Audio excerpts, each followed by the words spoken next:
देखो कल वाले लेक्चर में आप लोगों ने देखा था ग्रेविटेशनल फोर्स क्या होती है, ठीक है ना, गुरुत्वाकर्षण बल क्या होता है। कोई भी दो पिंड हैं, दो बॉडीज हैं आपके पास, उनके बीच में जो अट्रैक्शन की फोर्स लगती है उनके मासेस की वजह से, उनके द्रव्यमान की वजह से, उसको हम क्या कहते हैं, ग्रेविटेशनल फोर्स कहते हैं, ठीक है। एक्सेलरेशन ड्यू टू ग्रेविटी, जिसको हम जी से रिप्रेजेंट करते हैं, स्मॉल जी से, ये क्या है, गुरुत्वीय त्वरण। ये क्या होता है, किसी भी प्लेनेट पर, या अगर हम अर्थ की बात कर रहे हैं तो अर्थ के सरफेस पर किसी भी ऑब्जेक्ट पे अर्थ के गुरुत्वाकर्षण की वजह से, उसके ग्रेविटेशनल फोर्स की वजह से जो भी एक्सेलरेशन उस बॉडी के ऊपर लगता है, उसी को हम क्या कहते हैं, एक्सेलरेशन ड्यू टू ग्रेविटी कहते हैं। तो अगर कोई बॉडी फ्रीली फॉलिंग बॉडी है, उसके लिए जी की वैल्यू क्या रहती है, कांस्टेंट रहेगी, ठीक है। वैल्यू ऑफ जी जो होती है, हम अर्थ के सरफेस पे कांस्टेंट लेके चलते हैं, ठीक है। It's value is constant for a freely falling body, या कह सकते हो अर्थ के सरफेस पे हम कैपिटल स्मॉल जी की वैल्यू क्या करते हैं, कांस्टेंट लेके चलते हैं, ठीक है। तो क्वांटिटी कैसी है ये, इसकी डायरेक्शन जो होती है वो हमेशा अर्थ के सेंटर की तरफ होती है, यानी कि डायरेक्शन पर डिपेंड कर रही है। इसका मतलब ये वेक्टर क्वांटिटी है। वैसे भी हम क्या कह रहे हैं, इसको त्वरण कह रहे हैं, और त्वरण क्या होता है, वेक्टर क्वांटिटी होता है। तो ये क्या है, हमारी एक वेक्टर क्वांटिटी है, ठीक है। यूनिट मात्रक क्या होगा, क्योंकि ये एक त्वरण है तो इसकी यूनिट मीटर पर सेकेंड स्क्वायर होगी एसआई सिस्टम में। डायमेंशन, विमा क्या होगी इसकी, जो एक्सेलरेशन की डायमेंशन या विमा होती है, यानी कि m0 L1 t - 2। अर्थ के सरफेस पे हम इसकी वैल्यू को कांस्टेंट मान के चल लेते हैं, ठीक है, जिसकी वैल्यू हम अप्रॉक्सीमेटली लेते हैं 9.8 मीटर पर सेकेंड स्क्वायर के, ठीक है। इसकी वैल्यू जो होती है वो डिपेंड करती है अर्थ के मास पे और अर्थ के रेडियस पे, और इंडिपेंडेंट होती है जिस भी बॉडी पर ये लग रहा है उसकी शेप साइज पर डिपेंड नहीं करती है। इंडिपेंडेंट ऑफ शेप या साइज ऑफ बॉडी, उस पर ये डिपेंड नहीं करती है। सिर्फ किस पे डिपेंड करती है, अगर हम पृथ्वी के गुरुत्वीय त्वरण की बात कर रहे हैं तो वो पृथ्वी के मास या और उसके रेडियस के ऊपर डिपेंड करेगी। अगर हम मून की बात कर रहे हैं या किसी और प्लेनेट की बात कर रहे हैं तो वहाँ पर उस प्लेनेट के, या अगर मून की बात कर रहे हैं, सैटेलाइट की बात कर रहे हैं अपनी, तो उसकी क्या किस पे डिपेंड करेगी, मून के मास पे डिपेंड करेगी और मून के रेडियस पे डिपेंड करेगी। लेकिन वहाँ पर जो भी बॉडी प्रेजेंट है जिस पे वो गुरुत्वीय त्वरण लग रहा है, उसके शेप या साइज पे डिपेंड नहीं करती है, ठीक है। तो गुरुत्वीय त्वरण क्या होता है, एक्सेलरेशन ड्यू टू ग्रेविटी क्या होता है कि पृथ्वी के सरफेस पे पृथ्वी के गुरुत्वाकर्षण की वजह से जो भी एक्सेलरेशन लगता है किसी बॉडी पर, जो त्वरण उत्पन्न होता है किसी बॉडी के ऊपर, उसी को हम क्या कहते हैं, एक्सेलरेशन ड्यू टू ग्रेविटी कहते हैं, ठीक है, पृथ्वी के लिए, ठीक। अभी हमने आपको बताया कि जी की जो वैल्यू है, स्मॉल जी की वैल्यू, वो किस पे डिपेंड कर रही है, अर्थ पे अगर हम कंसिडर कर रहे हैं तो अर्थ के मास और उसके रेडियस पे डिपेंड कर रही है।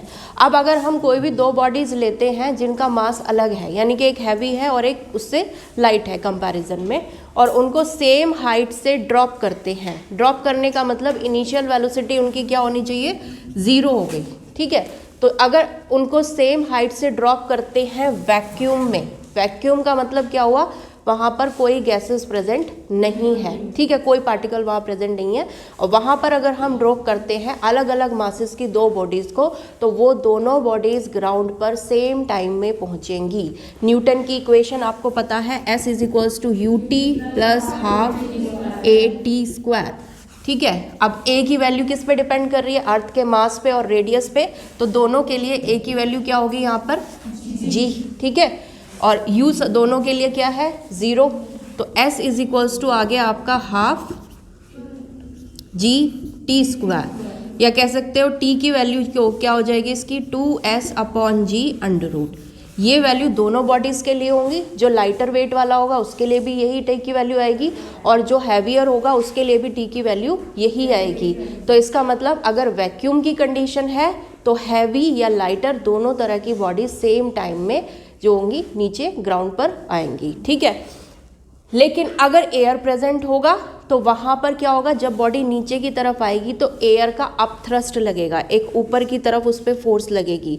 तो जिस बॉडी का वॉल्यूम कम होगा उस पर ऊपर की तरफ जो फोर्स लगेगी वो कम लगेगी, और जिसका ज़्यादा होगा उसकी ज़्यादा लगेगी। तो इसका मतलब कम वॉल्यूम वाला जो भी बॉडी होगी वो जल्दी आ जाएगी, और जिसका वॉल्यूम ज़्यादा होगा क्योंकि उस पर ऊपर की तरफ जो फोर्स लग रही है वो ज़्यादा लग रही है तो वो बाद में आएगी, लेट आएगी। ठीक है, तो यहाँ पर क्या होगा, स्मॉलर वॉल्यूम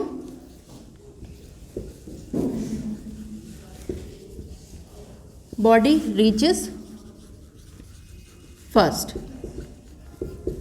ठीक है, लेकिन वैक्यूम में क्या होगा, दोनों बॉडीज़ पे क्योंकि कोई अपथ्रस्ट वहाँ पर नहीं होगा, अपवर्ड डायरेक्शन में कोई फोर्स वहाँ पर नहीं लगेगी, क्या कहते हो, उत्प्लावक बल कहते हो। ठीक है, वो वहाँ पर नहीं होगा, तो उस केस में क्या होगा, दोनों बॉडीज़ एक ही टाइम पर नीचे आएंगी।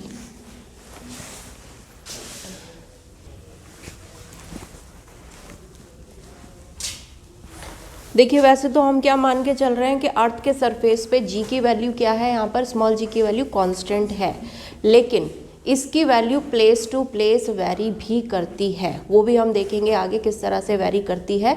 जैसे कि एक इक्वेटर की तरफ उसकी वैल्यू क्या होती है और पोल्स की तरफ जाएंगे तो उसकी वैल्यू में क्या इंक्रीमेंट होगा कि डिक्रीज होगी, ये सब इसमें चेंजेस आते हैं। हाइट पे अगर हम एक रीजनेबल हाइट पे जा रहे हैं अर्थ के सरफेस से, तब भी क्या होता है, जी की वैल्यू पर इफेक्ट पड़ता है, या डेप्थ में अंदर गहराई में चले जाते हैं पृथ्वी में, तब भी जी की वैल्यू पे इफेक्ट पड़ता है। अर्थ के रोटेशन, क्योंकि अर्थ अपनी एक्सिस पे भी घूमती है, स्पिन करती है, तो उस स्पिन की वजह से भी जी की वैल्यू पर इफेक्ट पड़ता है। ठीक है, तो वो सब भी यहाँ पढ़ेंगे। उससे पहले आपको पता होना चाहिए कि स्मॉल जी और कैपिटल जी, जहाँ पर स्मॉल जी क्या है, एक्सेलरेशन ड्यू टू ग्रेविटी, और कैपिटल जी आपको पता है यूनिवर्सल कांस्टेंट है ग्रेविटेशन का। ठीक है, तो इन दोनों के बीच में रिलेशन क्या होती है, आपको पता है न्यूटन लॉ ऑफ ग्रेविटेशन क्या कहता है। अगर ये पृथ्वी है जिसका रेडियस हम आर, कैपिटल आर मान के चल रहे हैं, और पृथ्वी के सरफेस पे कोई भी एक बॉडी रखी है जिसका मास है स्मॉल m, और पृथ्वी का मास, अर्थ का मास हम यहाँ पर क्या ले रहे हैं, कैपिटल M, तो न्यूटन के लॉ के हिसाब से यहाँ पर जो फोर्स लगेगी दोनों के बीच में वो बराबर होगी F is equals to G capital M small m upon r square, इतनी होगी। ठीक है, अब लॉ ऑफ मोशन क्या कहता है कि जो फोर्स होती है वो बराबर होती है m इंटू ए। अब a यहाँ पर क्या है, g स्मॉल g, तो ये हो गया आपका mg। ये दोनों फोर्स क्या है, बराबर होंगी, तो इसका मतलब mg इज इक्वल्स टू होगा g capital M small m upon r square. Small m cancel हो गया, तो g की वैल्यू है g capital G m upon r square, that means small g acceleration due to gravity की जो value है वो सिर्फ किस पे डिपेंड कर रही है, अर्थ के मास पे डिपेंड कर रही है, और उसके रेडियस के स्क्वायर के इन्वर्सली प्रोपोर्शनल है। ठीक है, तो यहीं से क्लियर हो रहा है इन्वर्सली प्रोपोर्शनल अगर है, आर की वैल्यू अगर आप बढ़ाएंगे, ठीक है, तो उसमें क्या होगा, हाइट पर ऊपर जाएंगे तो जी की वैल्यू घटेगी। ठीक है, और अगर हम आर की वैल्यू घटाते हैं यानी कि बॉडी अंदर की तरफ जाती है तब भी घटेगी, क्योंकि तब मास, इफेक्टिव मास पे इफेक्ट पड़ता है। तो वो भी हम देखेंगे दोनों केसेस में किस तरह से यहाँ पर वैल्यू जी की घटती है। क्लियर?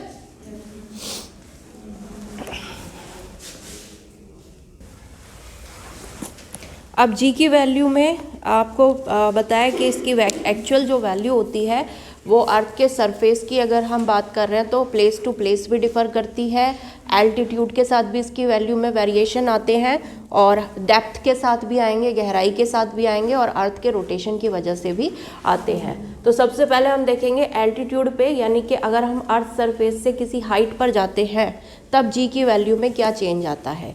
ये मान लीजिए हमने अर्थ दिखाई है जिसका रेडियस कैपिटल आर से रिप्रेजेंट कर रहे हैं, सरफेस पे एक पॉइंट है ए, तो ए पे जो आपका एक्सेलरेशन ड्यू टू ग्रेविटी होगा वो जी होगा। ठीक है, जिसकी वैल्यू क्या आई थी, capital G M upon R square. A से एच हाइट पर यानी कि बी पॉइंट पर एक्सेलरेशन ड्यू टू ग्रेविटी हमने कितना मान लिया, जी डैश मान लिया। ठीक है, यानी कि एट पॉइंट ए जी की वैल्यू हो जाएगी capital G M upon R square. ठीक है, ये आ गई आपकी पहली इक्वेशन। इसी तरह से एट पॉइंट बी जी डैश की वैल्यू हो जाएगी जी एम, मास सेम ही है, ठीक है, एच हाइट के लिए भी, लेकिन यहाँ पर आ जाएगा R plus H whole square. तो ये हो गई इक्वेशन 2। अब अगर हम फर्स्ट इक्वेशन को सेकंड इक्वेशन से डिवाइड करते हैं, सॉरी सेकंड इक्वेशन को फर्स्ट इक्वेशन से डिवाइड करिए, क्योंकि हमें जी डैश की वैल्यू निकालनी है। तो जी डैश अपॉन जी, ठीक है, this equation upon this equation is equals to G M upon R plus H whole square, G M upon R square, ये कैंसिल हो जाएगा। तो इसका मतलब यहाँ जी डैश अपॉन जी आपको मिल जाएगा R square upon R plus H का होल स्क्वायर, ठीक है, ये हो गया। इसको आप कैसे लिख सकते हो, g dash upon g is equals to r square, नीचे अगर आप आर बाहर कॉमन लेते हैं तो आर स्क्वायर लेना होगा, ब्रैकेट में 1 प्लस आर अपॉन एच का होल स्क्वायर, ये कैंसिल हो जाएगा। इसको आप लिख सकते हो 1 प्लस आर अपॉन एच की पावर -2। अब अगर हम इसको बायनोमियल से खोलते हैं, ठीक है, एक्सपेंड करते हैं, तो हम ये मान लेते हैं यहाँ कंडीशन कि h की वैल्यू r के कंपैरिजन में काफ़ी छोटी है, ठीक है। तो इसका मतलब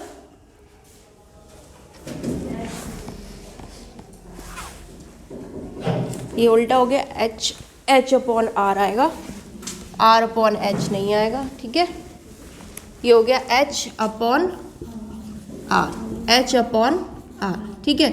तो अगर h की वैल्यू क्या है, r के कंपैरिजन में बहुत छोटी है, तो h अपॉन r ये जो रेशो होगा वो बहुत छोटा आएगा, ठीक है, इसकी वैल्यू छोटी आएगी। तो अब जब हम इसको बाइनोमियल से खोलेंगे तो यहाँ पर जो टर्म मिलेगी हमें वो 1 माइनस 2h अपॉन r ये होगी। उसके बाद क्या होगा, h अपॉन r की हायर पावर्स आ जाएंगी, और जब हायर पावर्स इसकी आ जाएंगी तो उनको हम नेग्लेक्ट कर सकते हैं, क्योंकि उनकी वैल्यू जो होगी वो पहले से भी छोटी हो जाएगी, ठीक है, नेग्लेजिबल होगी। तो हम यहीं पर इसको स्टॉप कर सकते हैं। That means G dash is equals to आपका आ जाएगा जी 1 माइनस 2h अपॉन r के बराबर। तो यहाँ से क्लियर है, ये क्या था, बी पॉइंट पर एक्सेलरेशन ड्यू टू ग्रेविटी, और ये क्या है, ए पॉइंट पर यानी कि सरफेस पे एक्सेलरेशन ड्यू टू ग्रेविटी। इसको अगर हम अंदर खोलते हैं तो जी डैश की वैल्यू आएगी जी माइनस 2gh अपॉन आर, यानी कि आप जी से कुछ घटा रहे हैं, ठीक है। दैट मीन्स अगर हम हाइट पर जाते हैं तो जी की वैल्यू डिक्रीज होती है। क्लियर?